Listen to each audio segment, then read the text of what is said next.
বিয়ে শাদী করার পরে বলি, বিয়ে শাদী করার আগে ভালো ছিলাম। বিয়ে শাদী করার পর হয়তোবা খুব ঠকে গেছি। কিন্তু বিষয়টা আসলে এরকম একদমই না। কারণ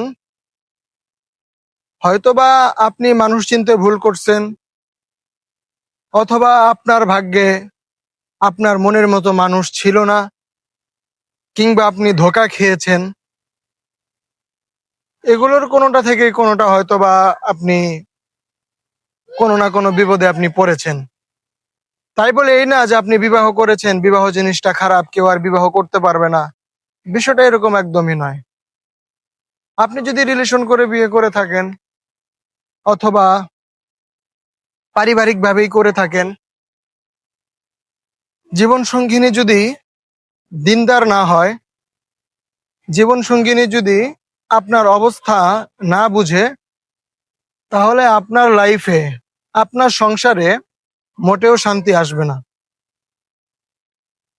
তো এর জন্য বিবাহ করাটা কোনো অপরাধ নয়। বিবাহ করা সুন্নত। বিবাহ করলে পড়ালেখা নষ্ট হয়, বিবাহ করলে লাইফ নষ্ট হয়, বিবাহ করলে আপনার স্বাধীনতা নষ্ট হয়। বিষয়টা এরকম একদমই নয়।